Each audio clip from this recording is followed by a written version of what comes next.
Hello. Hi Georgina, how are you? I'm good. How are I'm you? good, I'm good. This new haircut is suiting you so much, and everybody has been talking about it. Thank you. Thank you. Okay, so I want to tell you I'm having such a fangirl moment right now. I'm having a nervous moment. I'm very bad with cameras. This has to be like I think everybody's personal favorite session. At least my favorite this is gonna be. Thank you. I'm so excited and I'm sure everybody's so excited. I'm glad you have quite a few who have joined already. Yeah, That's I think amazing. we'll just wait another minute for more people to join, then we can start. Sounds good. I'm ready when you are. How are Twifu doing? They are sulking because I've been on calls quite a bit, and then Oh. they got food, then they got to play, and it's been raining, right, in Bangalore. So Yeah, it's, it's been raining really bad. do you have any fosters No, right not now? currently. I had Okay. one like last month, but she got Mm-hmm. adopted, and now I'm just Awesome. not having any. Okay, Awesome. Georgina, I think a lot of people have joined. Maybe we can just get started. So, I'm sure you don't need any introduction anyway. So, just, I mean, let's dive into like what are your views about like, how important canine nutrition can play a role in a dog's life? How important it is for pet parents to understand why this is important? Hmm. I think uh, so. In terms of, people generally reach out to someone that does diet plans only when their dogs have health issues. So, if irrespective if a pet parent has a healthy dog or an unhealthy dog, I think it's important to reach out to someone that can help them with the diet. Because one, when we feed a species appropriate diet, we're helping our dog thrive. Two, we can prevent health issues with species appropriate food. Three, even if our dogs fall sick, their recovery time is a lot faster when we're feeding species appropriate food. So I think it's very important to get in touch with someone who can guide you through what a species appropriate diet is, because there are pet parents who sometimes write to me saying that my dog is on a meat-based diet, and the diet is generally rice and chicken. So Yeah, that doesn't cut it, right? So that's why. And you have a diet plan, so you know how many things are in the diet plan, exactly. right? So yeah, I think that's why it's important to Like get in touch I with feel someone. it's more of an exercise for the pet parents as well, especially like because I have your diet, so I know that because you need to understand everything. Yeah, It's not just what needs to be fed, it's right striking the right balance. So yeah, that is yeah, what I was coming to next, like what exactly species appropriate means, because there are many people in the name of species appropriate, as you said, they'll just put some rice, some chicken, and they'll call it a meat based diet. So mm. maybe if you can throw some light on like the key ingredients, what does species appropriate mean? Yeah. So species appropriate means that we are following what our species have, the dogs have evolved from, which is basically wolves. Even though there's been quite a bit of years of evolution, there's a debate on that. We do not know when dogs got closer to humans and how it happened.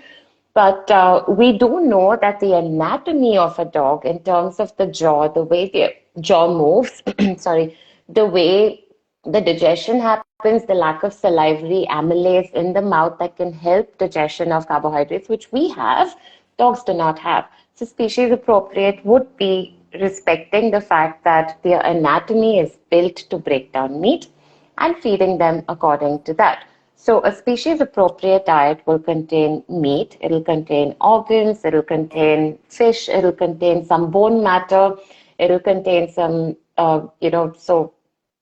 if you look at prey, there is fermented food in the prey, which wolves tend to eat. So, replicating that would be some amount of fermented food and some plant matter, berries, seeds, and nuts, which are actually beneficial for our dogs. So it's pretty simple, but putting it all together is where I think people struggle sometimes. Yeah, and once I think you get a hang of it, it's really fun creating these bowls for the It dog, is.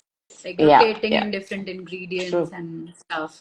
true. So, Georgina, I like posted a sticker asking people because this series, as you know, it's just to educate pet parents and get these conversations starting. So I'd put up stickers, asking people, because it's for the people, so they should be the ones asking the questions to, make Mm-hmm. this session more interactive. So we got such an like a huge response, and I'm so happy people are ready to ask questions, and such good questions. So Mm-hmm. Yeah. I think we can just start with, what, like I have compiled a list of the, many repetitive questions, and I see that there are some problems common, so many pets are suffering with, so we Mm-hmm. can like address them. So yeah, the first one that I want to ask is like, what are some common myths about canine nutrition? And there are quite a few. And about nutrition, if you ask me specifically, I don't believe that every meal needs to be balanced. I think we can balance over time. I do not believe that dogs can survive on a vegetarian or vegan diet, and it's not personal beliefs. But if you look at the anatomy, the studies that are out there as well are not. Not following the dog for a long time. They've been done over a course of 3 months, 6 months, stuff like that, right? And some of the funny bits I've heard is where one pet parent specifically actually wrote to me and said, "Do you have blood in your diet? Because if my dog sees blood, my dog is going to run in the other direction." So most times we tend to humanize our dogs. Of course, we don't give them blood. There's something, because our meat is halal, there's not going to be blood in the meat, but there's something called myoglobin, which is juices of the meat, which are heavily nutritious. And a lot of pet parents think that it's blood. So, these are few things that I have heard that come to mind right now. The thing that you said, right, we have a habit of, unintentionally or maybe intentionally humanizing dogs True. so much that whatever preferences in the diets we have, we think that dogs also have the same. Oh my god, how can they eat this, how can they eat that? That's so true. Yep. So, yeah, the next question is related to that. So, this is like what I personally have wanted to ask. Like, I've heard many people argue when they see Penny eating chews. Right? I've tagged you so many times. She eats all types of. There is nothing left that she doesn't eat. Mm-hmm. So, like, whenever she, eats those chews, so it's like too gore for them to fathom that how can she eat a rabbit or maybe a turkey or that sort of stuff, or a pizzle, maybe that just blew my DMs when I posted that she's eating a pizzle. So like for them, they argue that this is against the food chain. Like how can a dog eat maybe a different, I mean there are like different types of reactions that come. So is it like, so always I had this in mind, do dogs need to replicate what their ancestors ate in the wild? I mean, I mean, because I don't think that dogs in the wild live very long lives, because everything was not always available for them. So some days they like our dogs get 2 meals a day and it's fixed, and they have fixed diets. So I just wanted to know how close is it like necessary to replicate that, because many times they would have succumbed to scarcity and deficiencies. So if you could throw some light on that, because I don't think in the wild they got very balanced diets per se. And how do we need to do, because here we are adding fruits, we're adding veggies. So like, I just wanted people to understand this, like, because this is a very big debate that how can you feed this, and the wild they didn't get this, and the wild they didn't get berries. So just if you Mm-hmm. could throw some light. Yeah, so if actually most of these studies are done in India, I had a very interesting conversation with someone called Rohan Sarkar. If you look him up, he's a Google scholar. You will find the studies that he has done in this country. So most of the studies that are available about free roaming dogs, who we call wild dogs are very different. We're dealing with free roaming dogs. We can also look at feral dogs, who are dogs that haven't inhabited or are not living closer to the human environment. Dogs can actually go without food for a really long time. I think wolves can go without food for 3 weeks. And yes, they could die of scarcity, but nutritional deficiency causing death means that the dog must have been extremely deficient in a lot of nutrients. True. So even if like my dog or your dog, they could have a nutritional deficiency that's going to take a long time to show up. It's not going to come, immediately. So these free roaming dogs were actually observed to be eating whatever the villagers were feeding them, or the inhabitants of that community were feeding them, and they actually went away from the True. community, and they used to hunt prey, or they used to scavenge on carcasses and eat those carcasses, so they are getting their food from somewhere. And dogs instinctively do know what kind of nutrients the body is craving. So you might notice them digging through soil, you might notice them eating some kind of plant matter.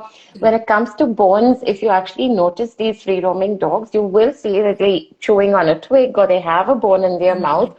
Of course, there's a scarcity of raw bones because they're not hunting anymore. They've lost the ability to hunt. So they do scavenge through our garbage, and that's why we have a lot of issues where street dogs are eating cooked bones Yeah, and they're getting stuck, and that's leading to death. But otherwise, bones are a part of their natural diet. Wolves eat them, dogs eat them. So they're a part of the natural diet. They help with mental stimulation. It naturally helps keep the teeth clean. mm. However, I've noticed off late a lot of dogs who are on a species appropriate diet are also developing tartars. Yeah, So I've started using some kind of supplementation there. But otherwise, it also provides much required calcium, which is essential, yeah.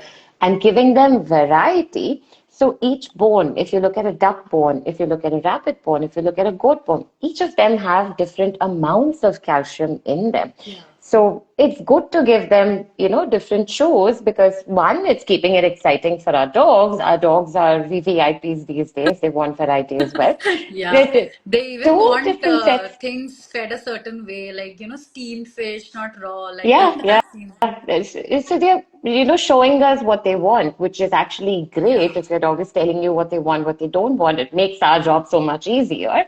And it's a variety, it's calcium, it's mental stimulation. A dog that's eaten a chew will actually relax and go to sleep after, which is brilliant. that's yeah. I mean, I've seen it with Penny as well. Like, if it's like a good chew sesh, she'll go and have some water, and then she's passed out for the day. Yeah, So yeah. it's like So that shows how much enrichment that can give to our dog. true, true. Yeah. And it keeps them busy. So if you're Yeah, doing something, give the dog a chew and monitor, but it yeah, keeps them busy. true.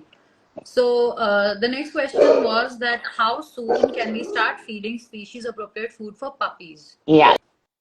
So Fleur, my younger one, the way I say younger one is like, I've brought them from the hospital after giving birth to them. But yeah. So my younger one was 2 months old when she Okay. came to me. She was in a foster home. The mother was a rescue, and, she gave birth to two pups. She was on mother's milk for 2 months. The day she came home, she had her first chicken foot. She Wow. moved to a species appropriate The diet. So day you she can came start, home. yeah, 2 months. Amazing. Yeah. Yeah. So as soon as the mother has weaned the puppy off milk, which the mother does, unfortunately, and to anyone who's watching, don't bring a puppy home at least until the pup's 2 or 3 months True. old at least, because they need the mother not just for milk, they need them for behavior correction. They need that social puppy circle to help them out. A trainer will give you better information here. But yeah, as young as 2 months old, you can start your dog on a species appropriate diet. And the chews that you give them will help with numbing the pain when they're growing teeth. Okay. If you give them a cold chew, so it's great to start as young as 2 months. That's amazing because when we are uninformed, we know that Cerelac is what puppies need to eat. Yeah, but That's what most puppies in the country today are eating. are eating Yeah. true. Yeah, yeah, Because I think most people are scared that how can a puppy be given a chew or even the vets, some vets in especially in the smaller cities, they tier two cities, they advise against it that no non-veg till they are 6 months old. That yeah, yeah. so yeah, I think this Oh, will help it's a lot of people because the biggest question that people have is like if you've got a puppy home, what to feed. yeah, yep. So next question can be if a dog is on a species appropriate diet, what is the role of supplements that need to be added to their meals? Like if the dog is already on a species appropriate diet. But so this completely depends on the person who's planning your Mm. diet. So if you have someone who's going 100% by AFCO NRC guidelines with an Excel sheet saying this is what I want to add. And there are some nutrients that are not whole foods. I use whole foods. So if I, want some zinc in, I'll throw in some oysters. If I want some omega-3, I'm putting in some fish. So it depends on who's planning your diet. If your diet has been planned with whole foods, with natural ingredients, then you do not need to supplement anything. But it depends if someone else has planned. Let's say a person says that they cannot afford to add something to the diet and you need to add some supplements, then you could, look at adding supplements. If you're using whole foods, there is no need, in my opinion. So what about like the natural supplements that we add, like moringa and other herbs and stuff? So if are these also like required, because we do add all those Mm-hmm. powders and Yeah, so I use moringa. After speaking to Shivani from Nutkit, there's so much learning, right? Things are changing every day. And she was telling me that spirulina is used for yeah, self-healing, that you offer to the dog. So I stopped adding spirulina to the diet. So I now tell pet parents, offer this as self-selection. selection. You, Yeah, yeah, keep that's it what I there. also learned from Shivani. Like Yeah, that's one another session that I'm gonna yeah, have with her, yeah, because that is something nobody knows about. That is so new. yeah. Yeah, yeah. So all these other moringa I do add. Back in the day has great Yeah, moringa. So if I get my hands on it, I do add. But I tend not to add too many supplements because one, the body can get too used to it, so the effectiveness can wear off. There's another milk thistle which I used to recommend people to add, as often as possible. And I did a very short course on herbs and healing remedies. So milk thistle apparently loses its potency. So I use it now only for a liver cleanse once every 2 or 3 months. I tell people just add it for 10 days, let it do a cleanse and yeah, stop. You can use it every 3 months, especially if you're doing vaccinations, you're doing boosters, you're doing deworming. It's great to cleanse the liver. So yeah, if it makes sense, add it. If it doesn't, if your dog is healthy, don't get them too used to, there's so much in the market right true. It's now. And overwhelming. yeah, so your Yeah, dog that does not have liver disease does not need kidney support. They're doing well on a species appropriate diet. Keep kidney support for when the kidneys are going into failure, which will happen when they're getting older. It might happen or it might not, but most cases we're seeing right now, there is some kind of issue that is happening with true. dogs, right? So instead of just dumping everything in your healthy dog's bowl, keep things for when you really need them. Makes sense, yeah. So detox is another topic that we will come on. So the next question is, what are some of the supplements you recommend we must add daily to our dog's bowls? Also, should it be per day or per meal? Okay, so like I said, the previous answer depends on how the diet is planned. If there are add-ons, like my diet plans have add-ons, if I have mentioned that it's required, then I recommend that it's added every day, and per day is generally what I recommend.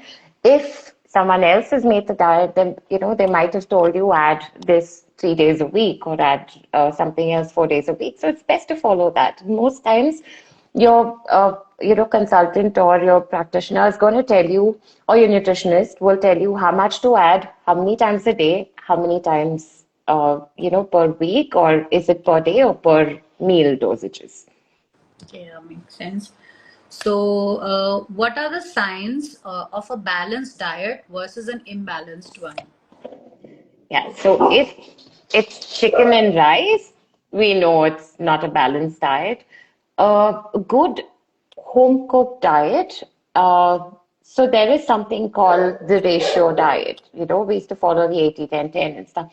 Eventually, we realized that because of farming, because of the depletion of nutrients in our soil, Mm, the nutrients in the meat also has gone down. So you need to add something to enhance the bowl for optimum nutrition. mm, So in case you are looking at a home cooked diet with optimum nutrition, you're looking at least about 20, 25 ingredients. Little things like flax seeds, chia seeds, Yeah. some amount of berries, some oysters, some seaweed, some fish. So, that I think that's a balanced diet with rotation because every nutrient has something new to offer. I think that would be a balance, and an unbalanced diet would be two ingredients, chicken and rice, or chicken, rice, and veggies, or chicken, uh, organs, veggies. So that's not going to be sufficient in the longer run because it could lead to nutrient So deficiency. does that like show on our dogs' bodies or health in general? Like if they're constantly being fed an imbalanced diet, obviously they're going to show some signs. So how can those be identified? If you could just maybe suggest a couple of them. Yeah, so let's look at something like calcium. Okay. If calcium is not in the diet, we generally add it in the form of eggshell powder or bone meal. If the dog is rejecting both, then we use seaweed for calcium. So if it's being rejected or there's no calcium in the diet, what the body does is because it needs to maintain the blood calcium levels, it starts leaching out calcium from the bones. So you might notice that your dog has some kind of joint issues that's indicating a calcium deficiency. A dog that is deficient in vitamin B12, which is very high in red meat, might suddenly have seizures. A healthy dog might just suddenly wake up and have seizures. That means it's really gone down. A dog that has zinc deficiency might have skin irritation, might also be vitamin E. So these are some of the signs, but it takes a really long time for deficiencies to build up. And another thing is that I think it also depends on dogs' genetics Mm. because, I mean, come on, we grew up with dogs, right? Yeah. Our dogs ate everything and they weren't so worse off. Nowadays, you look at the dogs, they're struggling with so many issues. It's True, because of true. the environment and lack of nutrients in the food. So, yeah, I think now it's become more important to feed better food Yeah, than it was in the past. true. So, yeah, so this question was, can you explain the importance of meal timing and frequency? Okay. This is something new that I read about recently. I forget, Kimberly. Keep the Tails Wagging. That's a really good blog if anyone wants to read it. So she was talking about how she changes her dog's meal timings because she might not be available. She has to go out. So 1 hour here, 1 hour there, change it up a bit. But again, depends on your dog. I have one dog that struggles with acid reflux. So I do tend to keep her meal timing accurate, but the frequency of the food, the window of when you feed your dog, it is better if it is shorter because what happens is, let's say you finish everything, all the feeding in an 8 hour span. Okay, a tiny treat here or there is not going to cause any harm, but the body spends a lot of energy in digestion. True. So it's investing the resources to digest food. If you're constantly feeding your dog, the body is constantly just digesting food, which means there is no energy for healing, repair, or any other bodily functions that need to happen. So keep the feeding window short. The frequency completely depends on you. You have a dog that's fed once a day, great. If you want to feed your dog twice a day, great. As long as the window of that feeding is shorter. So, does it work for dogs also like it works for humans? Like, Pretty if much. too late in the night, like we are eating, then our blood sugar spikes and, it's not good for health. I do So, not know about that. I haven't researched that enough, but from what I know that intermittent fasting, which we humans follow, is good yeah. for dogs as well. So like I know that you are a great advocate for like fasting at least once a month or something. Yeah. So that can really help build the gut better and cleanse the system a lot. Yeah. Yeah. So okay, the next question is how can I assess my dog's overall health and nutrition over time? Hmm. So nutritional needs keep changing. If you're working with a puppy, they need a lot of nutrients. If it's an adult dog, little less. That they're on a maintenance diet. Then your seniors come in and they need a lot more support, right? Because they're getting older. So I'd say they do keep changing. Again, it depends on the health condition of the dog. And I'd also say that even exposure to the environment, because I'm researching the gut microbiome now. Yeah. It's fascinating, it's crazy, but I don't have enough to speak much about it. But the environment, exposure to antibiotics, exposure to other medication, your vaccines, your boosters, your dewormers, tick and flea preventative, everything along the way is affecting our dogs. True. So main points, look out for blood tests, to run blood tests. You can even check for deficiencies through blood tests. Keep an eye on your dog's body condition score. That's important, Yeah. especially on a species appropriate diet. A lot of pet parents do not know about body condition score. Unfortunately, because the breeders are doing so much backyard breeding, a Labrador who's supposed to, be yay high is really small. It's a small lab, but you go to the vet and the vet's like, your dog is not growing enough. This is what the weight chart says for a healthy Labrador. So then we tend to overfeed. So body True. condition score is a good gauge. Blood tests we've spoken about. Poop will give you a lot of indication that, pet parents, literally every time I talk to someone, they're like, I have a lot of poop pictures on my phone. So it's best to keep an eye on your dog's stool, the color. If it's changing too often, then you know something's wrong. But poop color changes based on the input. If your dog's on poultry, the poop is going to be slightly yellowish compared to a dog on a red meat diet, which will look a bit dark brownish, blackish. So these are a few things to look out for to know if your dog's on a goodish I diet. mean, like, we should be very vigilant with dogs and observe things around them to. I mean, they Yes, always give signs that this is not well, true, maybe true. that is not well. Yeah. Yeah. So the next question is, can you suggest? Yeah, this is something very important, and I got so many DMs for the same.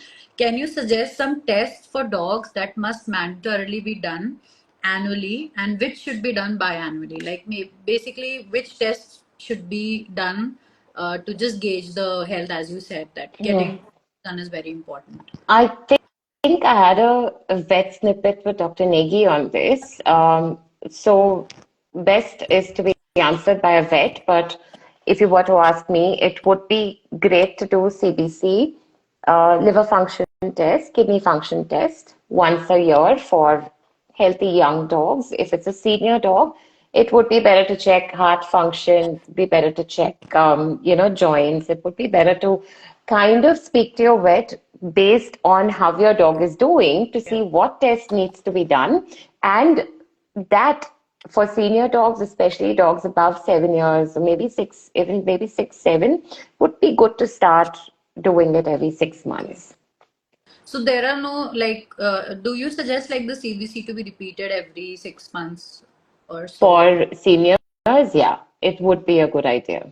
And like, And with the number of dogs that have tick fever, yeah, CBC is a pretty good true. gauge, to see if the platelets are dropping, or a lot of things can be figured out with the CBC report. So then your vet can tell you, okay, run these further tests.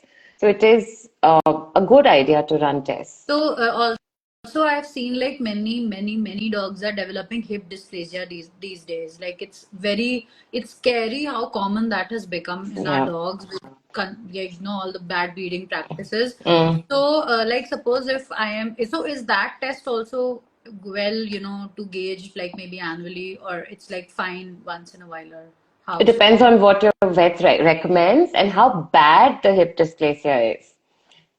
Some dogs have shown improvement with a diet, and people have gone back to the vet, and the vets are surprised with how much change there has been. Another thing is a lot of puppies develop, issues Yeah, because one of the biggest reasons there is these puppies are on kibble, and kibble already has calcium, and a lot of pet parents are sent back home with excess calcium. true. Puppies do not know how to regulate calcium, excess calcium. Adult dogs know how to regulate excess calcium in their diet. So that puppies are developing joint issues because of calcium Yeah. supplements. So yeah, it's like vets are prescribing supplements right and left. like this has to be given irrespective of what diets you're on. So I think, as you said, it's very important to see what diet is being fed Yeah, and at yeah. least check with the professional that is this necessary, because I've seen that people are feeding eggs, they're giving eggshell powder, still the dog is on a calcium tablet. Mm. So yeah, that's very If the important. dog needs additional support, Mm, then great idea to give calcium supplements. But if the dog is healthy, puppies, especially with kibble diets, it is not a good idea to add excess true. calcium. So next question is, yeah, something that you're already working on. So how can I help my dog maintain a healthy gut microbiome? Hmm. A lot of parameters there. I'd say number one, actually, two things are most important when it comes to the gut microbiome. In fact, these are important when it comes to epigenetic sciences as well, where we are preventing the, in simple terms, bad genes from opening. Hmm. From even taking action in the body, rather. So, diet and the environment are two most important factors. Switching to natural floor cleaners, natural dishwash soap. I think I made a huge change. It reached a point where the soap that I was using wasn't lathering enough, and I thought something was wrong with me. And I realized these are natural True. soaps, right? Yeah. I love perfumes, but it can disrupt your system. I've stopped using perfumes, natural deodorants, your laundry detergents. Avoid boosters and vaccination if you can do a titer. If that's acceptable, avoid those. Avoid too many deworming sessions. Again, depends on your dog, but try to use natural dewormers if possible. So that's one thing. Again, exposure to different places. It's not, so when I say exposure to the environment, doesn't just mean that you have a yard and you let your dog there and they have that exposure. Exposure means different True. environments. So exposing them to even exposing them to other animals or where other animals have been, like cows, horses, all of this is going to improve the gut microbiome. Absolutely. At home, though, switching to natural cleaners, avoiding heavy toxic chemical stuff will help improve the gut So, microbiome and the and diet and environment. anything like specifically that can be added in the diet to help aid this apart from the food, like probiotics, and how important that was anyway the next question. So, what role does prebiotics and probiotics play, and like how can we incorporate those in the regular meals? So prebiotics are what feed the good bacteria, which is probiotics. Um, Most probiotics that you get in the market right now already have prebiotics. So you do not need to add any external or additional prebiotics to the diet. Uh, in terms of probiotics, it's interesting because I think a month ago or so I saw an advertisement of probiotics being added to a rice and chicken meal, and the ad said that the dog stopped having skin issues Hmm. because it was added to the meal. It doesn't work that way, you know. It's like me telling you, "Hey, I am going to go to McDonald's and I come back and do a juice fast." Right. So you're True. putting junk into the Exactly. body and you're expecting it to one supplement to magically cure it all. True. So in terms of probiotics, they work great, but again, researching the gut microbiome, there are different kinds of bacteria in the Hmm. gut, and there are certain ones that are in higher proportion than the other bacteria. Hmm. So, depending on what you're feeding, these bacteria feed on those particular Hmm. foods or ingredients and they grow. Now, if they grow too high in number, that probiotic can actually be harmful to your Yeah. dog. So, if you're just feeding your dog more fiber because you want to feed one good bacteria, the other bad ones are growing because they're also feeding on this, Yeah. and there's an imbalance. So, in terms of diet, the diet is how most of the species appropriate probiotics or good bacteria are entering the body. If the diet is wrong, there's no amount of probiotics that you can add to help your dog. If there is dysbiosis, it is going to continue to happen unless you fix the True. diet. Because I've seen that people are, even I got confused like a lot because there are so many people who are adding prebiotics and probiotics, and even in probiotics, they are feeding multiple things like they have powders, then they're also putting fermented veggies, and they're also putting something else. That's Yeah. good. That's actually good practice using multiple, because we need multiple strains of probiotics to go in there. Two or three strains are not going to help. In fact, I think posted something 2 weeks ago. I've lost track of what's getting posted on Instagram, but where I told people that your brand loyalty when it comes to probiotics is not going to help. Yeah. Yeah, so you need to switch between different strains. And honestly, I don't give my dogs probiotics. Maybe once a week, maybe twice a week, if I feel like they need something, or if I've seen them digging through soil or something like that, then they get probiotics. But otherwise, I don't. If your dog is healthy, on a species appropriate diet, you don't need to give your dog probiotics.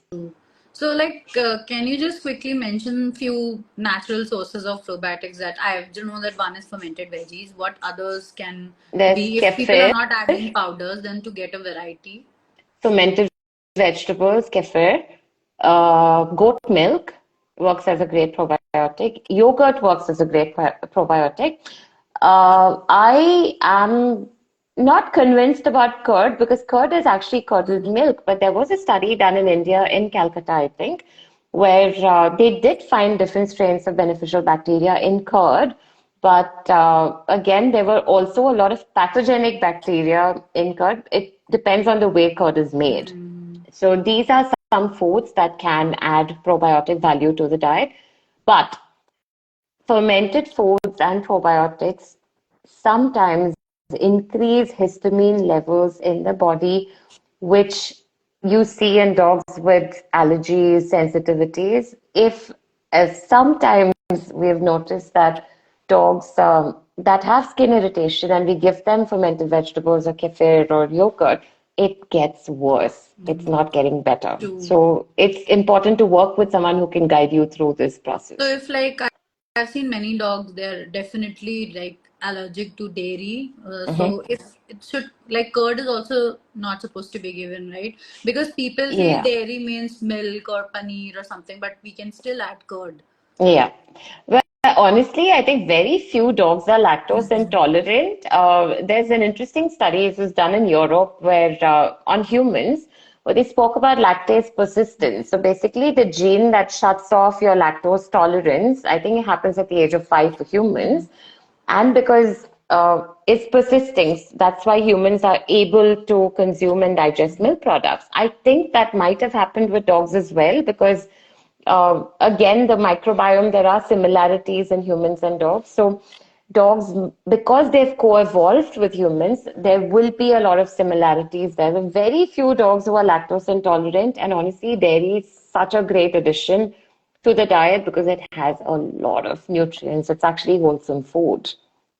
So with dairy, because I've seen like milk is not supposed to be given, like Hmm. not goat milk, regular cow milk. Cow milk, yeah.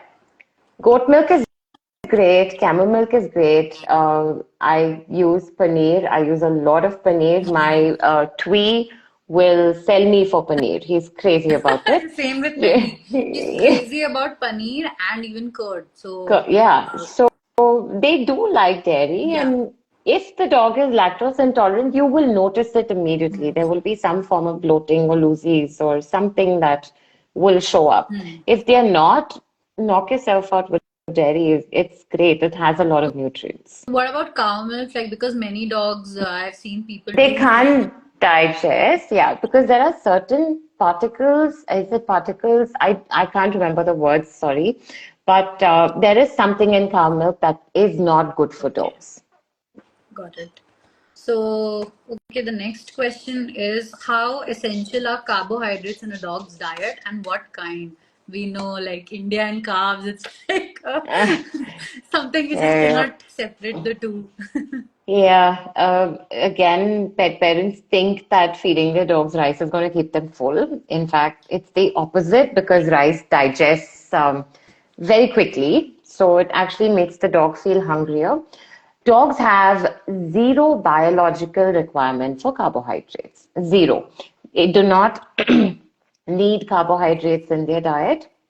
And we add functional carbohydrates or complex carbohydrates in the form of vegetables. Hmm.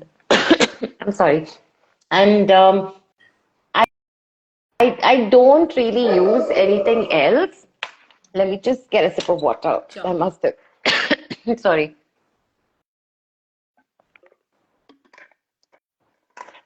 So we don't use anything else like oats or millets or barley because there's no reason to use it. I do use carbohydrates for dogs that are getting into renal failure, but that's in the form of veggies. So I'll maybe up the cauliflower or cabbage a bit. I stopped adding grain a few years ago. There's no biological requirement. You don't need to give your dog carbohydrates.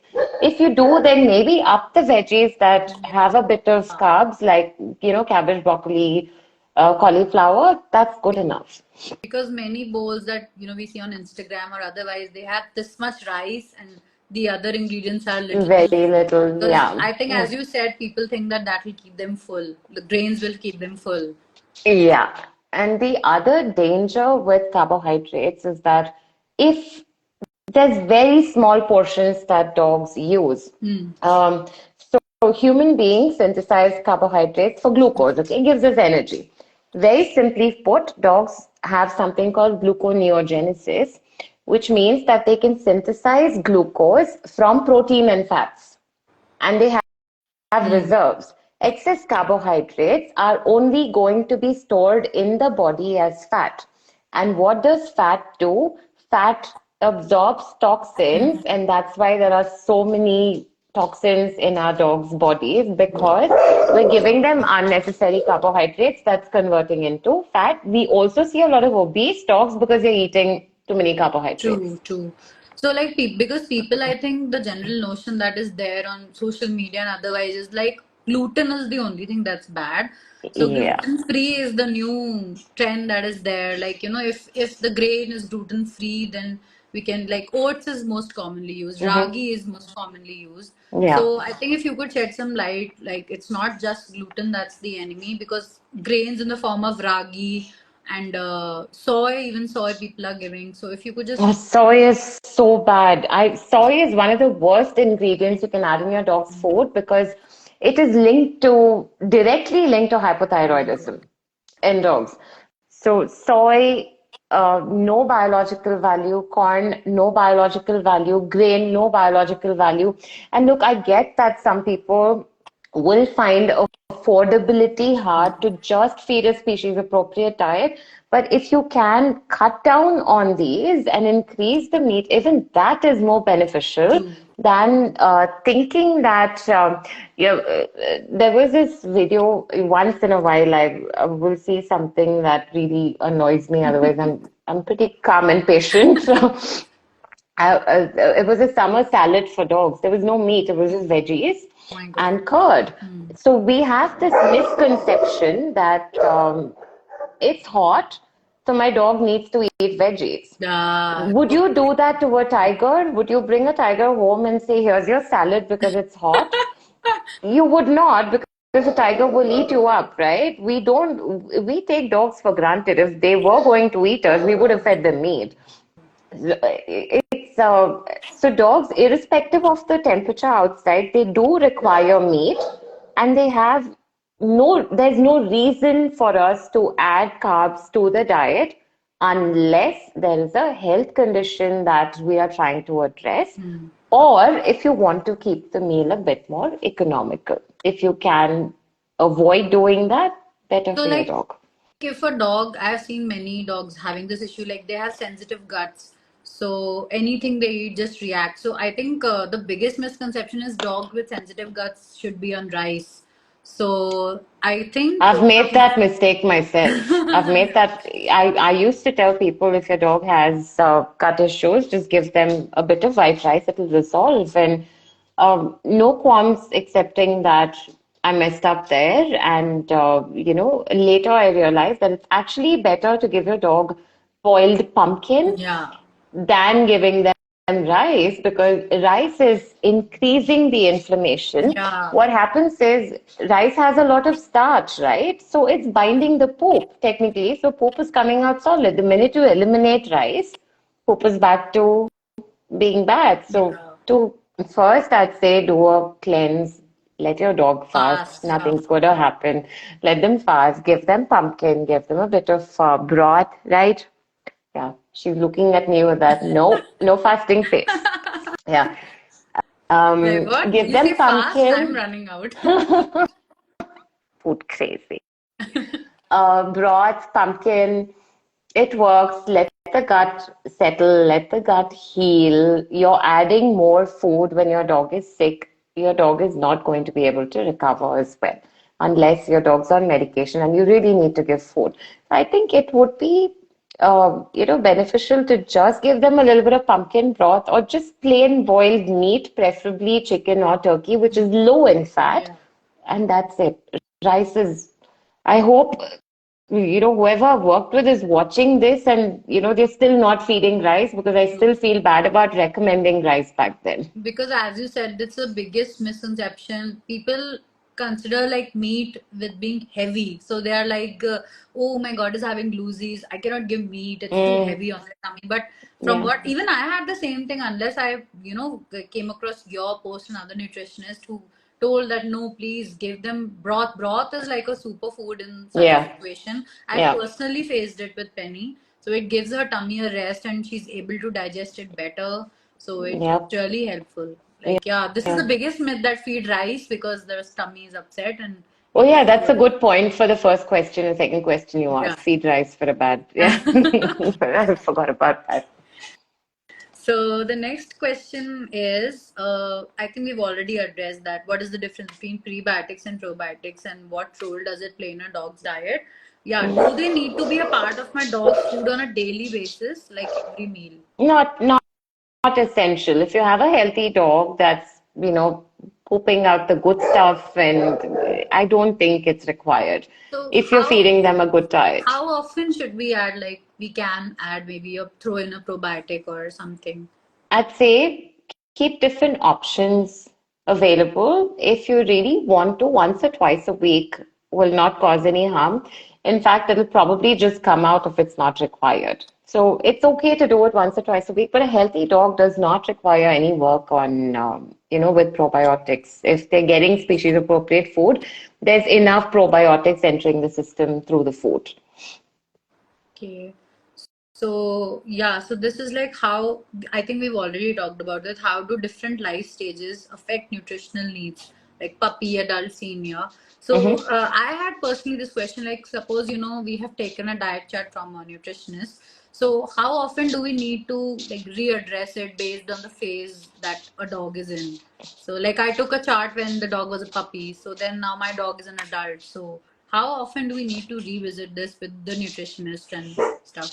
It depends on how much they're learning. Hmm. If they're continuing to learn, then I'd say do it once every year or once. I ask people to reach out to me every year because we don't know nothing about nutrition right now. I'll be honest with you. It's a very dynamic subject. It's True. changing a lot.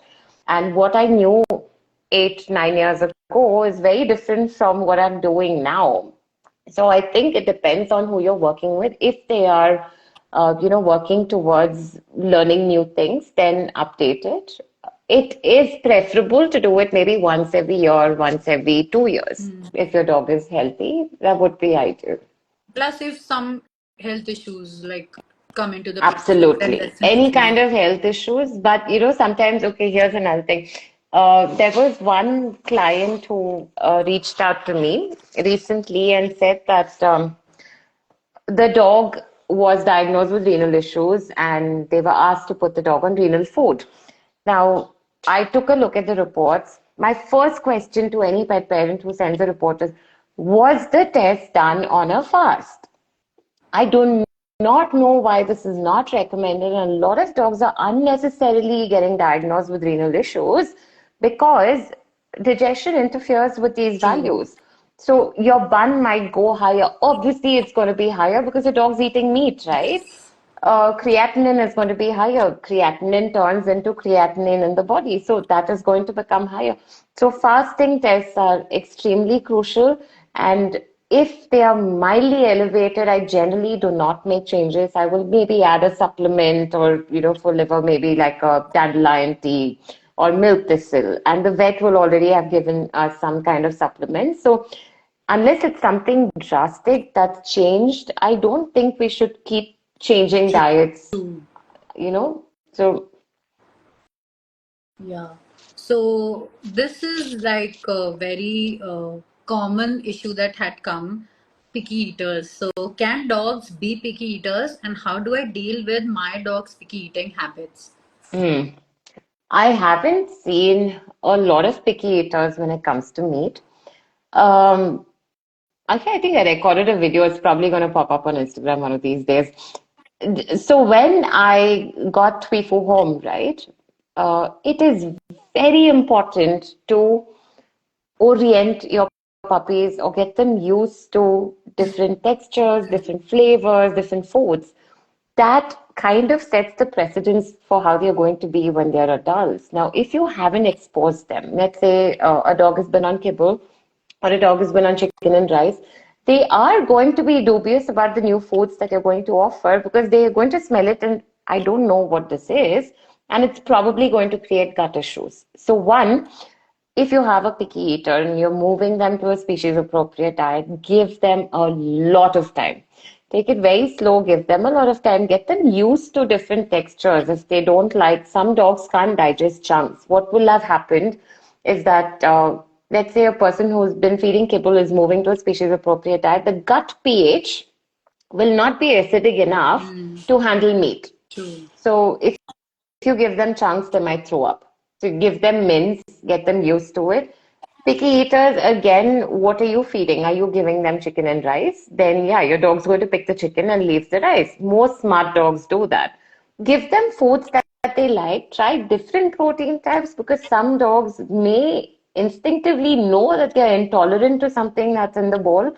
It could be excess vegetables that's going to leave them gassy and feeling bloated. True. So, I think it is good for a dog to be in some way picky because they're giving you some indication there. True.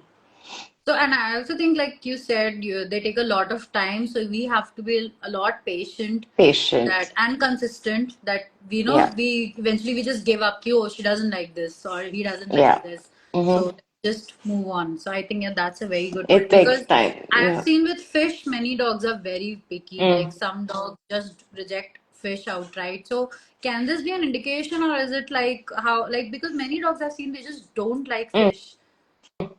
It's okay if they don't, but I think giving it some time and giving it some, different textures. Like I spoke to a client recently who said dog doesn't like fish, but will accept it in powder form. So trying different ways would be easier to introduce these in the diet. Otherwise, we can look for something else that can add omega-3 or just drop in a fish oil capsule. You have your fish and your, other vitamins done there. Okay. So the next question was, yeah, I think we've already addressed that regarding the diet being readdressed after a certain time. So then, what does it mean when a dog is not food motivated? That your dog is not food motivated. It's as simple as that. Not every dog is food motivated. So, if you look at the retrievers, there was a study done in the UK, if I'm not wrong, where they took a bunch of golden retrievers, I think 50 plus of them, and they found out that these guys have goldfish memory, right? They eat something, they take a turn, come back, and they've forgotten that they've eaten. This has happened because of a gene deletion. There's a POMC gene which has gone away because of that much breeding. So it's a gene deletion that's telling your dog that, oh, I'm hungry. I just ate, but I'm hungry. So they'll eat 10 bowls of food and they'll throw up. Then there are other types of dogs who know that they have enough. they have reserves in their body. So every vitamin, every mineral, everything that we, apart from the water soluble that's getting, peed out, there are deposits in the body. There are reserves. So if your dog is fasting, the body knows what to do and it pulls out from those reserves. If a dog is not food motivated, the dog is not food motivated. But here's another thing. I have a golden retriever who is not food motivated at all, but he had food aggression. Picture that, okay? So, worked with a trainer. I worked with Confident Dogs, Nivedita. I worked with Samvita as well. Eventually, she got him excited to want treats. So it could also be that you are not motivating your True. dog enough True. to, that's also another. She was like, so Nivedita kept saying, Georgina, sound excited. I'm like, oh, here's a treat. And then the minute my excitement changed, I saw him getting excited about treats. So that's another angle as I well. think that But if your one, dog, yeah, one more thing can be maybe you're not motivating the dog with the right food. So maybe if you're true, motivating using a kibble, so the dog is not, so you think true, that the dog is good not point. motivated. Yeah, I'm kind of taking for granted right now. Like my brain doesn't even go to kibble or other food. That's a really great point. If Yeah. you're not giving them the right treats, it's possible that your Yeah. dog's not going to be Because I've motivated. seen like there are certain treats there that Penny just doesn't care if it's in my hand, she won't listen. Hmm. But on the contrary, if I have like maybe a piece of chicken or something that she High loves, she will just value high treats. value, yeah, she'll pounce on me. So I think that also depends what, because Mm. we need to Yeah, what you're understand giving. their likes and dislikes True, as well. true. So yeah, the next is we've again addressed that. How can I ensure my dog is getting a balanced diet if he is a selective eater? If they're selective, that there are different things you can add. Like I Mm. said, if calcium can be used, if your dog doesn't want eggshell powder or bone meal, you can use seaweed. If your dog doesn't like fish, you can use fish oil capsules. So there are things you can do. Plus, if a dog just doesn't want something, maybe they don't need it. Okay. Yeah. It could be as simple as that. But this particular thing, it's important to work with someone to understand what your dog is not eating and why they are not eating it, and then find alternatives to those Mainly, ingredients. I think self-diagnosis is bad. You should just reach out to somebody more experienced or a professional per se Yeah. to understand this better. Yeah, and there's plenty of research online. You can research, just know where to get the right research, who funded that research. So if Pedigree is funding research on food, I'm probably not going to, want to be impressed about it because I know that it's going to be a biased outcome. There's plenty of blogs out there that are brilliant to read if people are interested in those too. Yeah, definitely. So, and then are there any specific foods that can help with inflammation in dogs? Oh, yeah. Fish is one of them. Anything that's high in omega-3 will help reduce inflammation. There's another ingredient which is PEA, palmitoyl ethanolamide. That is great for reducing inflammation because it kind of works similarly to CBD oil. Hmm. It, uses the same system in the body. CBD oil is great to reduce inflammation. So there are foods that do reduce inflammation. And if you're looking at, building immunity and stuff, again, it's a combination of nutrients. Okay, so nutrients don't fly Yeah. solo, right? Yeah, or some of them do fly solo, some of them intermingle. So it's all a combination of things that we need to work on.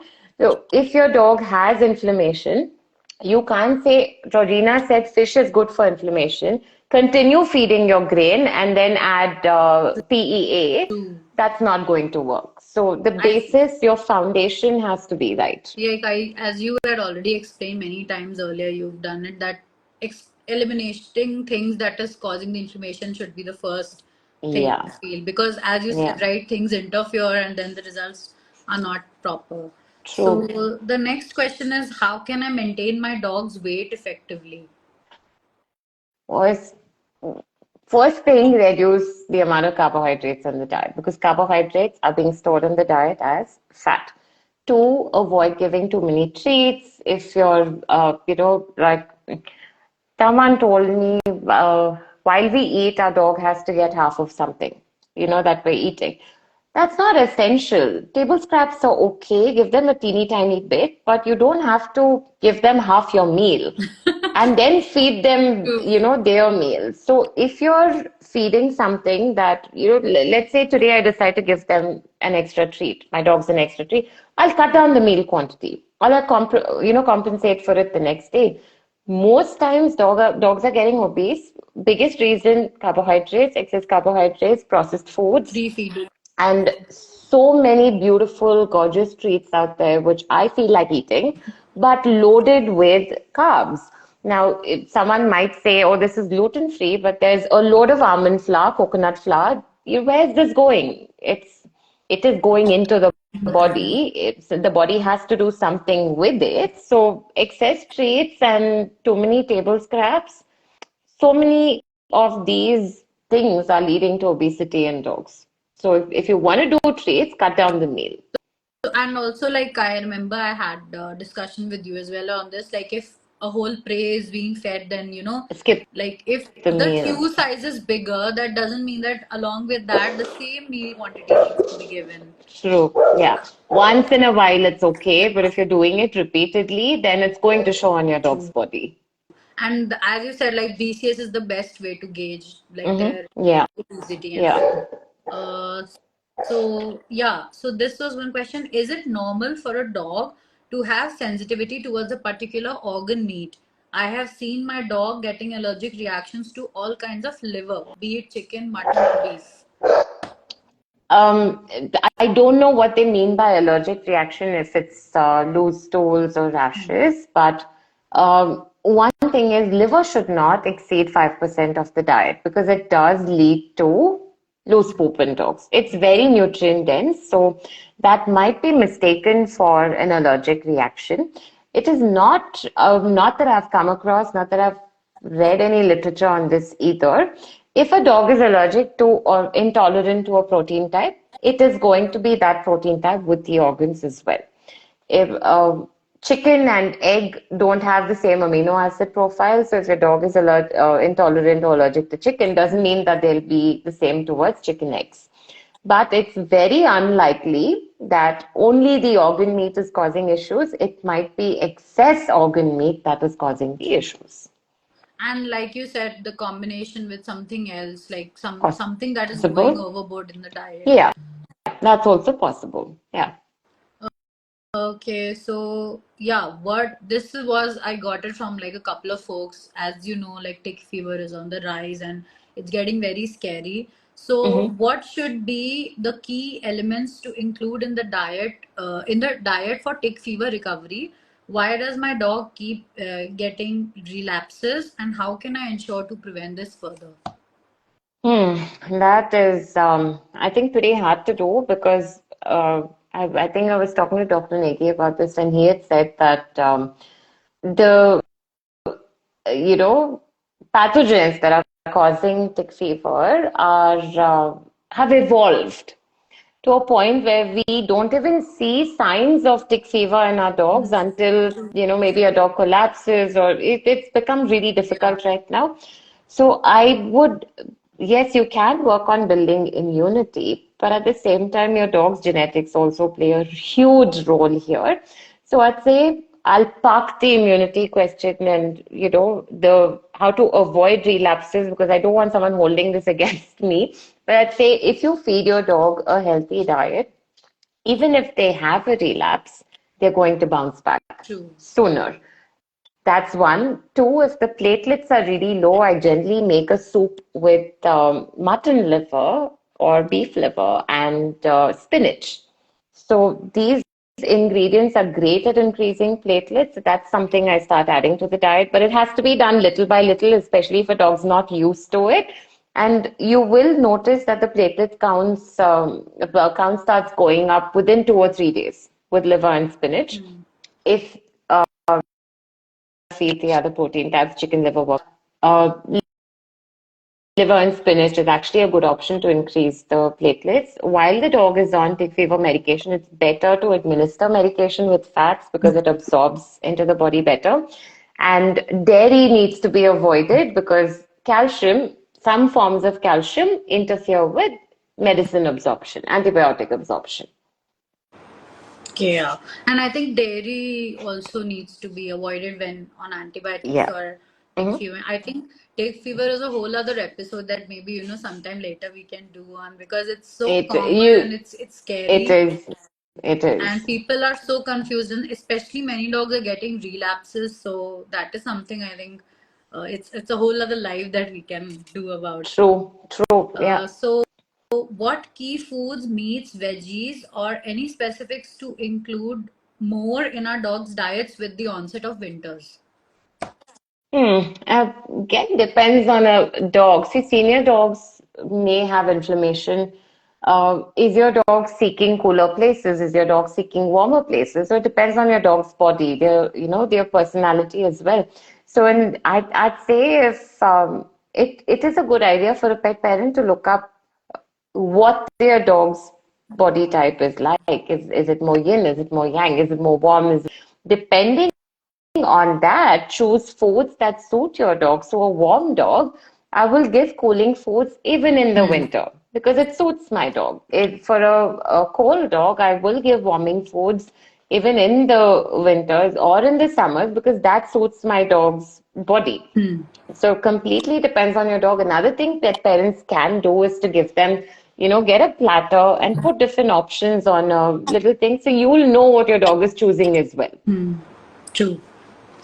Okay, so yeah, can steamed or boiled sardines be fed whole or have to be deboned?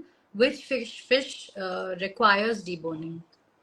I'd say with fish, it is always better to grind if it's cooked because we're using the head and the tail as well, and we don't want it to splinter or poke somewhere. There are people who are feeding their dogs steamed fish and whole, and the dogs are doing okay on it. Depends again how your dog responds to it.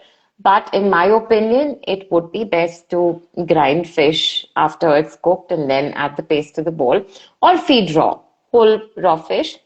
Um, Fish, I think I've been the biggest advocate when it comes to fish. I tell people stick to sardines, stick to anchovies, stick to the smaller fish. And once in a while, if you want, give your dog something else. Hmm. It's fine.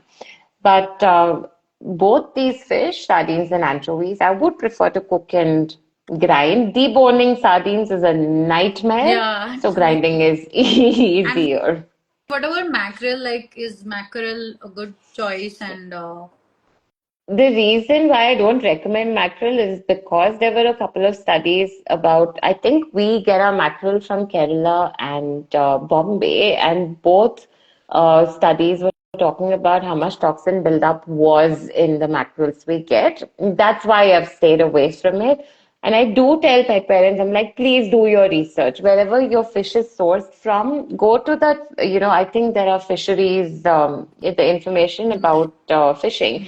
You will see studies on what the toxin levels are in the water. Based on that, if you see that it's safe, then go for mackerel. If it's not, then don't go for it. I think anchovies and sardines are loaded with nutrition, and if the dog gets used Sardines. to, yes, Sardines are the true. best. Penny though loves sardines, Oh, like, but yeah? yeah, again, like you said, she's like, no, it should not be completely raw. I don't know. She's like, some days she just wants it to be steamed, and some days she's okay with raw. It's like, as you said, our dogs are getting very demanding these days about this Yeah, stuff. maybe They're one day it's working, maybe one day it's not. yeah. Who knows what's going on, really? So yeah, does diet play a role in addressing behavior issues? Could my dog be communicating some nutritional deficiency or surplus to me by exhibiting a certain behavior? Very possible. An improper diet can increase inflammation in the body where, they can develop issues. I do remember Dr. Connor Brady talking about Rugas Hmm.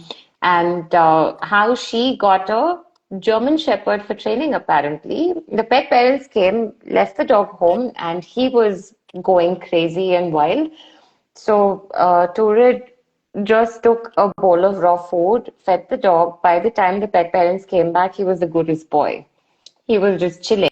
So that's how much diet can impact behavior. And this though I have seen with Penny, like, days on which if I'm not giving her a regular meal, like I miss a meal or maybe for 3, 4 days I'm not able to give, I have Mm-hmm. definitely seen a difference, at least in the energy levels Mm. and, in general and behavior. Like, she's more satisfied when it's a home meal that she gets Mm. that we cook based on the chart. And like, I've True, seen true. that difference visibly. Yeah. And there's something called the gut-brain axis, right? So if the gut is not healthy, behavior issues are going to develop in True. dogs. Also, I think these are the two questions that can be clubbed because the most people have asked this question about itchiness. Like, my dog is getting very itchy, flaky, and red spots. So, Mm-hmm. like you said, like intolerance and allergy is something different. Food allergy and food intolerance.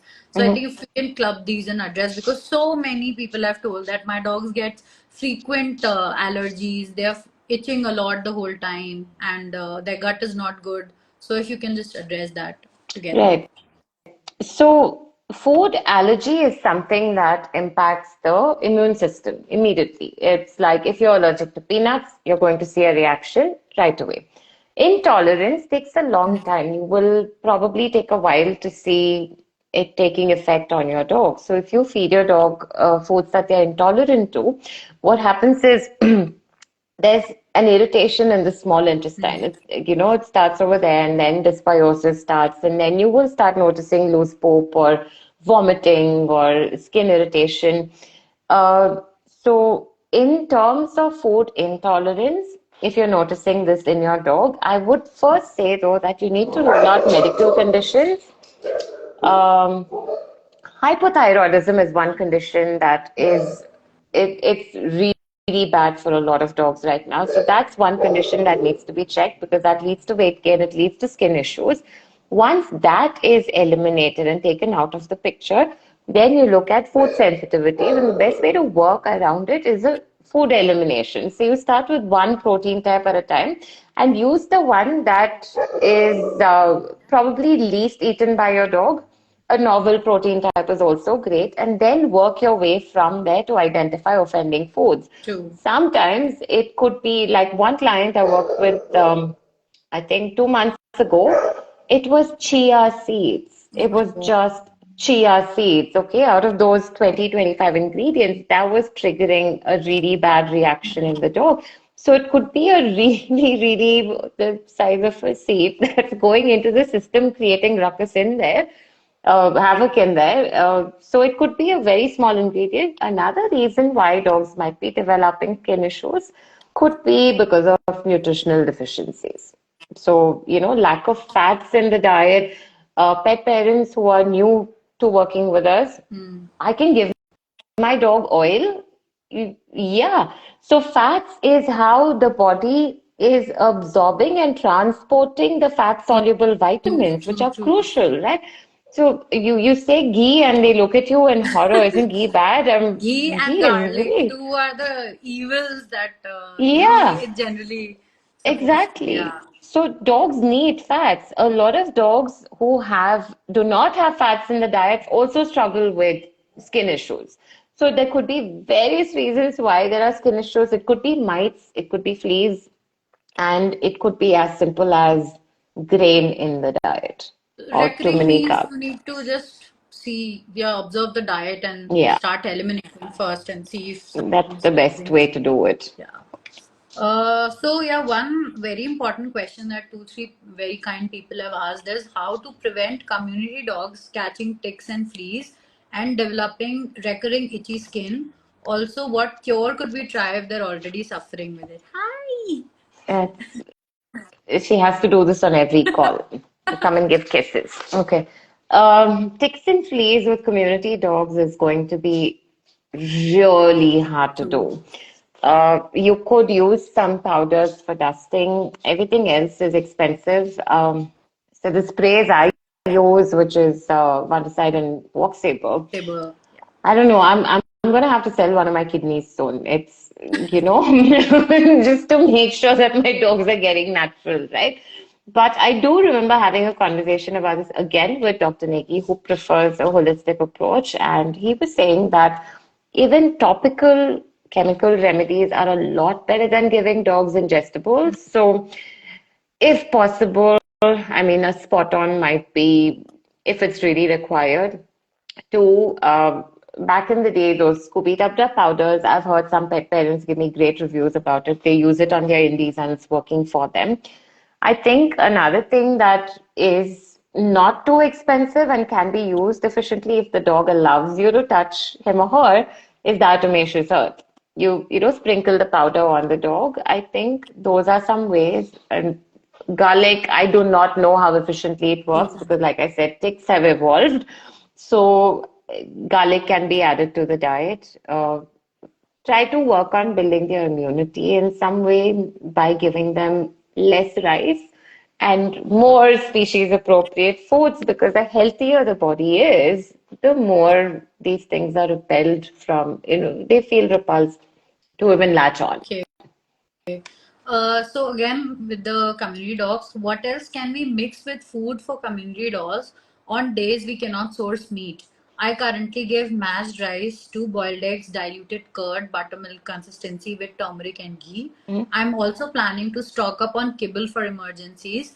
Is it okay or should I avoid altogether? If there are any brand suggestions, happy to use them. Hey, try ours. Whoever asked that question, but so community dogs are not just eating the food we Yeah. give them. They also go and scavenge, and they scavenge and they find foods that they actually like. To be honest, a lot of them actually might be eating rats and lizards and stuff like that because they still do have that prey drive, Great drive, especially if yeah. they're, feral or free-ranging dogs. Um, Instead of rice, I would recommend using organs, using eggs, using chicken feet, using chicken necks, using curd. That's great. Turmeric, ghee, great. In case there is no access to meat, just crack 4 raw eggs in the bowl. That's good True. enough. That's actually good enough. There's good amount of protein. It's a, whole food. It's got all the amino acids the body requires. Just 2 eggs. You can buy raw feet from the butcher, go straight and give it to the dogs. And to be honest, feet and neck, some butchers give it for free because it's like discardable for them. So that's the cheapest Yeah. and the most Tell me nutritious where thing you to get buy. the necks for free though, because we get charged for I think local ours. butchers, like we have a lot of local butchers on Sarjapur Road Hmm. here. So they like they're okay Give giving. Yeah, you but yeah, you're right. I've not lucky. tried neck, but a feet they just hand it Feet, over for yeah, free. yeah, feet they give quite a few of them do. But yeah, so those are simple to do. And eggs, again, is the easiest. You can just do 4, 5 eggs. They're not that expensive unless you're getting free range, for which you'll have to sell your kidneys for again. But eggs are great. Just 2 eggs. True. Okay, so that's like a very good tip because we have so many people who are so kind and they regularly feed their community That's dogs. So amazing. yeah, That's amazing. this can come in handy. Uh, then we have yeah, okay, cooked versus raw. Which would be your first preference and why? Both are okay. I do a rotation. Some days my dogs eat raw, some days they eat cooked. Off late, I think in the last 3, 4 months, they've shown an affinity for cooked. Hmm. So I'm giving them cooked. There's hardly any difference unless you're feeding like pasteurized food or something, because that might have depleted nutrients. Likely cooked, raw, pretty much the same in terms of nutrients. So I choose all. Okay. Uh, Yeah, this was something that a couple and more folks asked. Is washing meat before feeding to my dog important, especially in raw diets? If not, how do I ensure my dog doesn't catch infections from the meat like salmonella, etc.? This is interesting. So, dogs already have salmonella and E. coli in their guts.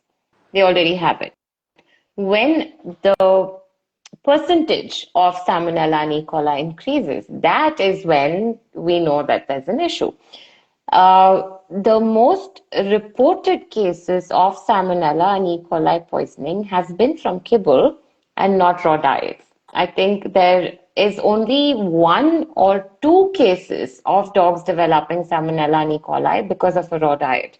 The rest of them, there was a French study, I think it was done in 2020. It's interesting. So they said that most of the cases that came were from Kibble. kibble. Now, washing the meat because it has, didn't I do a post yesterday on this? Yeah. So washing is just going to spread the bacteria or whatever pathogens or microorganisms are in there that we don't want all over your sink, to your hands, to your dishes, everything. When we freeze the meat before we feed, it does not kill all the pathogens, but it renders them inactive. True. That is why we don't defrost food at room temperature. We defrost it in the refrigerator and then feed it to our dogs.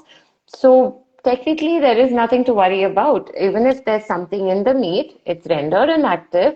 And the dog's digestion is so quick. You've seen they eat 5 minutes later, they are pushing it out. So the digestion happens really quick. That's why the pathogens do not have enough time to latch on to the body unless they are immunocompromised. True. So if you have So this is, a healthy yeah, dog, so it's because fine to. I've seen many people like washing meat with this very fear that if you're feeding raw, you need to wash Mhm. meat. So this was a very, very Freezing is, helpful tip. I'm glad. I'm glad. Okay, amazing. If very, very controversial, but I think this needs to be addressed because I am so tired of seeing so many reels on this. If not species appropriate, kibble versus veg food, which is better? Yeah, I wanted to pass on that one. I so this is literally like asking, should we, drink cyanide or take a lethal injection? Or should we eat at McDonald's or Burger King? Both are not going to be beneficial in the longer run.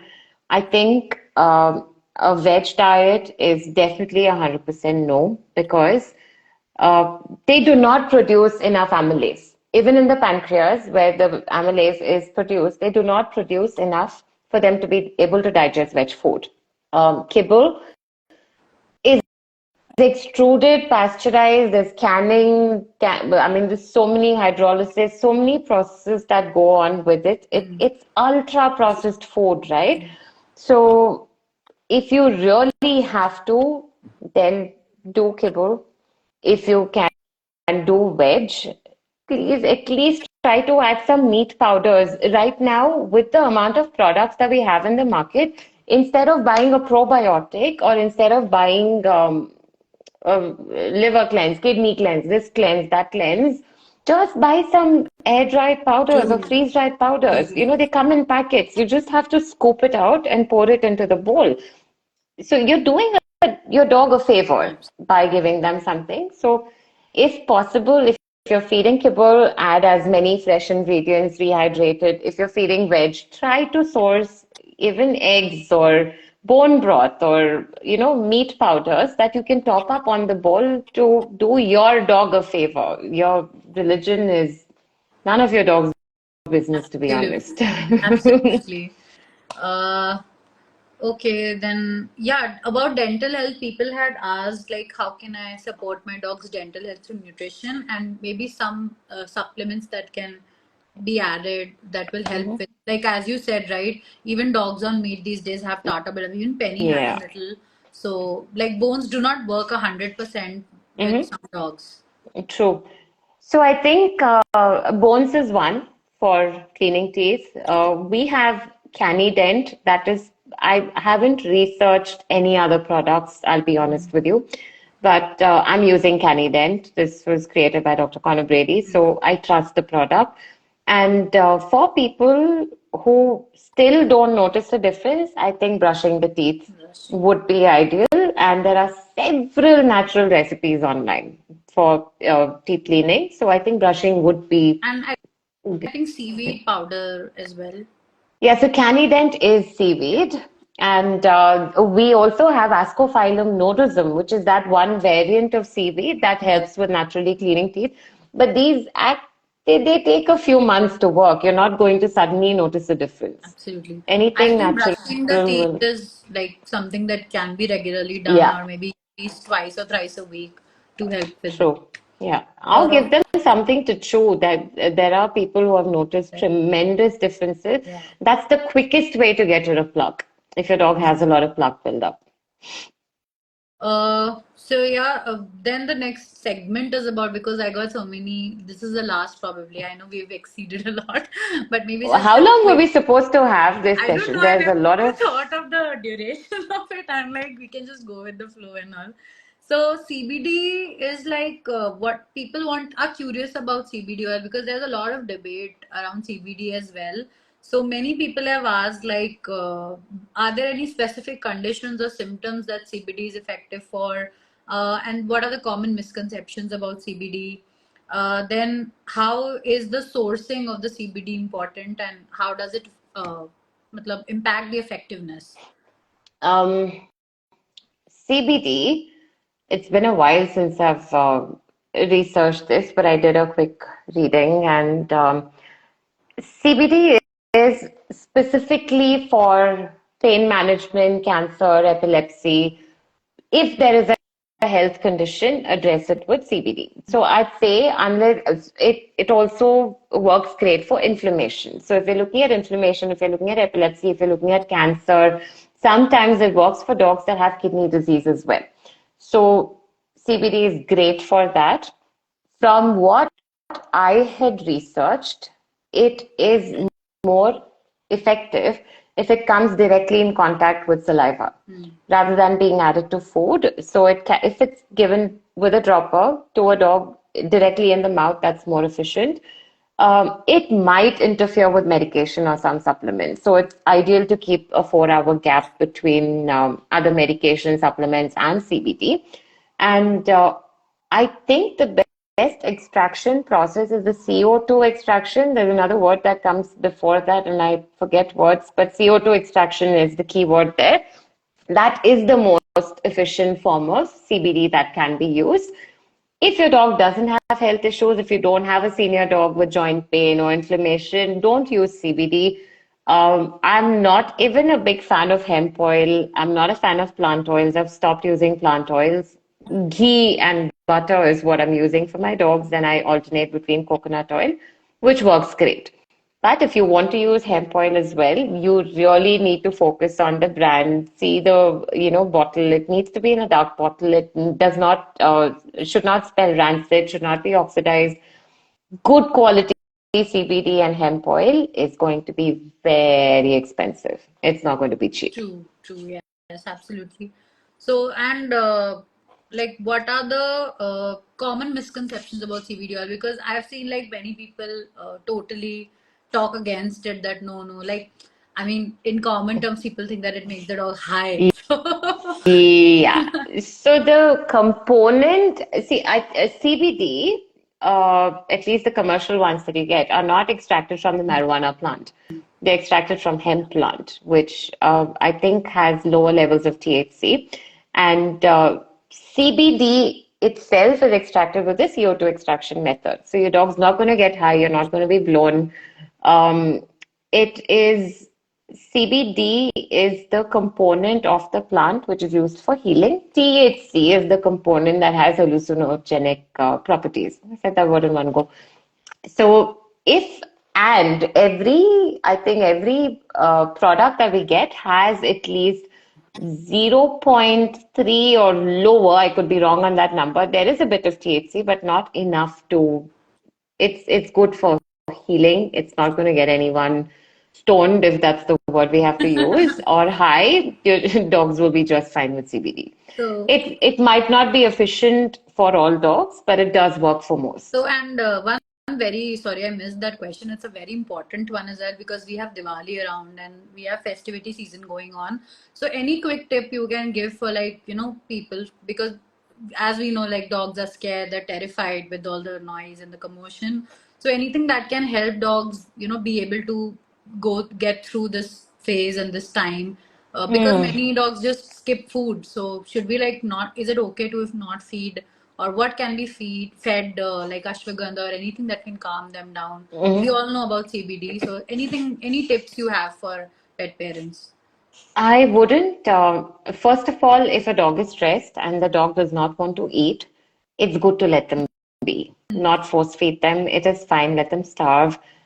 Give them a chew if they want to chew. Keep them comfortable. And one miracle product that Nutkit has is Muffet. I am a big It, advocate of that because I've seen yes, a difference. so it works really well. I think I tried. So my dogs sit and watch the fireworks. Thankfully, they're okay with it. But I do remember that in moments of anxiety, when I've used Muffet, both of them have instinctively calmed down. So instead of food additives, I am ashwagandha. I'm researching quite a bit now because the I don't know if you've heard about the liver doctor. Yes. So React, yeah. So they have done some research on homeopathy and Hmm. ashwagandha, which Hmm. is quite interesting, where they say that excessive use can impact the liver.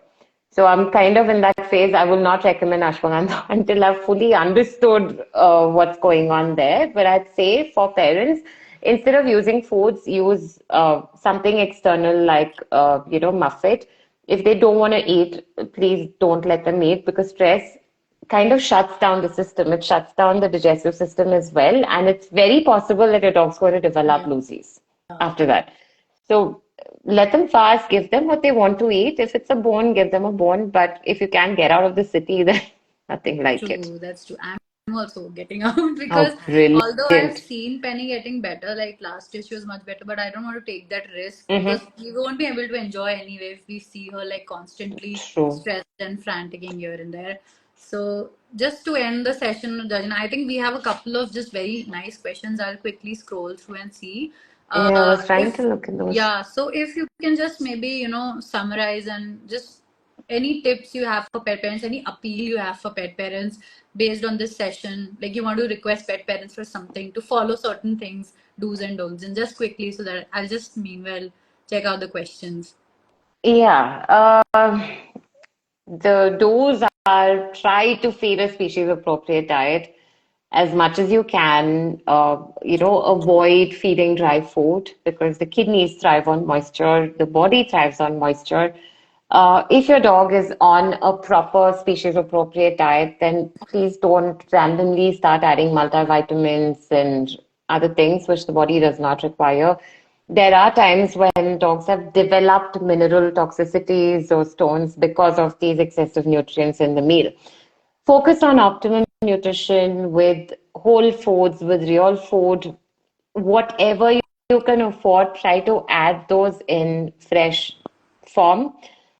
And yeah, I think protect your dog's gut microbiome, give them exposure to the environment, give them different foods. That's important. And I do understand that pet parents are struggling, they have issues of their own.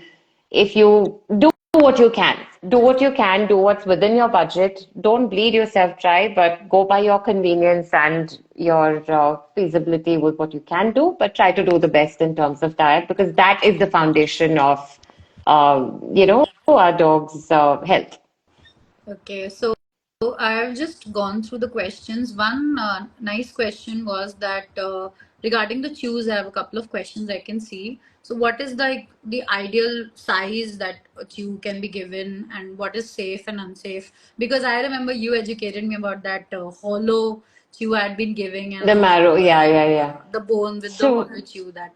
yeah, shoes should be the size of our dog's head, approximately. So if you're looking at let's say a Shih Tzu sized dog, then you can safely give them necks and feet. If you're looking at a slightly bigger dog like a beagle, you can, pretty much go higher with the chews, give them bigger chews. But the one chew that you need to avoid is the hollow marrow bones, which I used to also advocate back in the day. And I've realized that, a lot of dogs can crack teeth on it.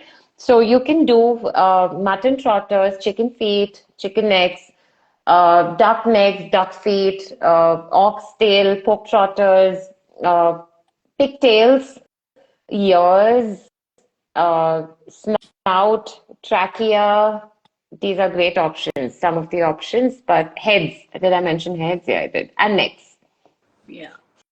So because a lot of people are confused what chew to give my dog. So I think yeah, depending upon the Go size by of the dog, size it of should the be. head and no hollow bones, Uh, preferably. Yeah. Another question was there that are multivitamins required for healthy dogs on a species appropriate diet? Some vets still keep recommending despite normal blood reports. Like I've seen vets saying that no, this has to be given for life. So like the A tablets and multivitamins. multivitamin? Yeah. Okay.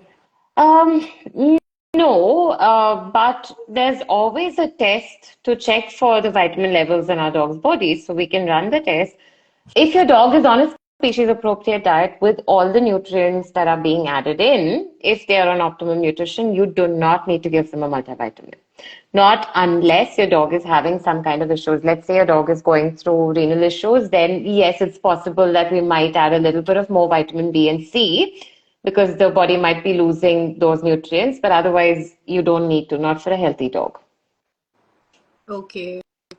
One question we have is I had a doubt regarding cooked bones. I was suggested by another nutritionist that it's okay to give cooked bones that are softer and bigger in size, like wings, necks, rib.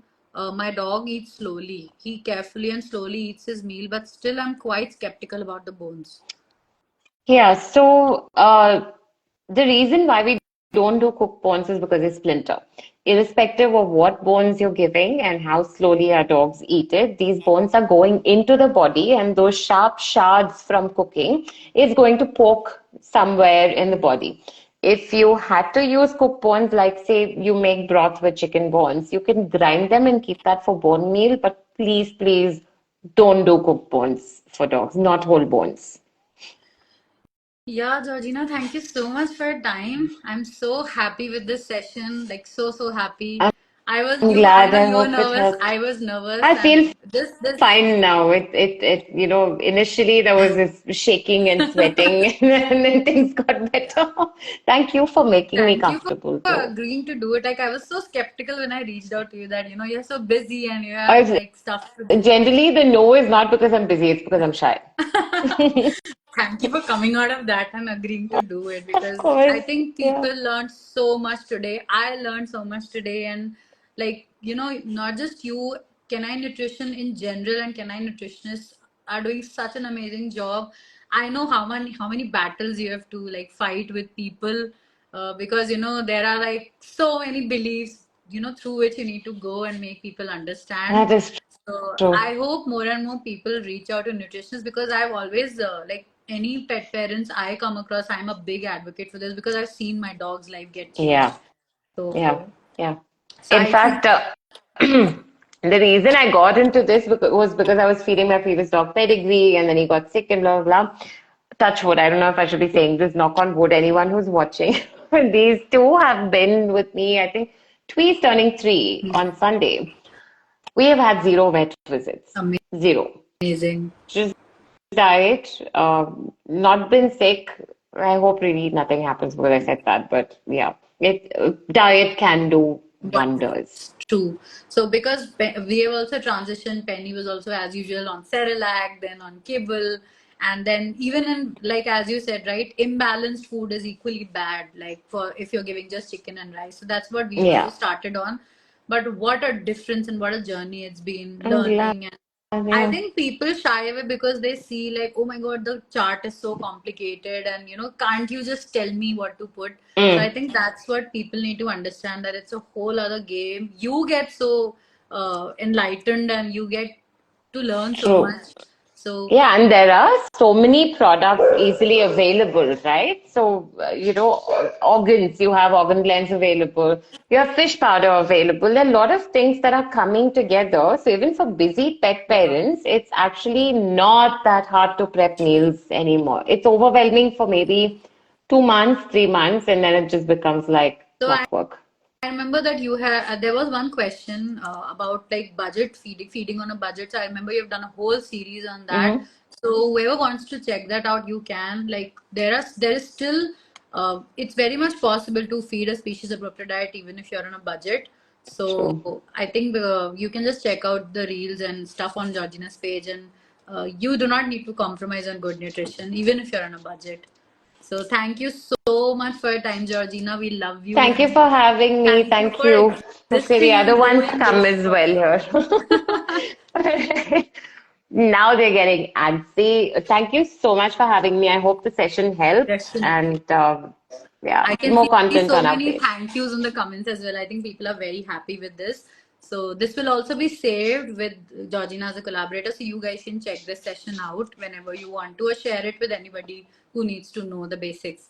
So thank you, Georgina. Good night. Sorry for Good night. extending the session so much. I got so much feedback in the last session. Please keep it short. But I don't think these things can be kept short if you want to address like True, yeah. major Another major way is to break it into yeah. segments, maybe, and just keep True, it for true, true. later. I'll get I'll better leave at that to this. you. Thank you. Bye. Good night. Thank you. Good night, everyone. Good Good night. night.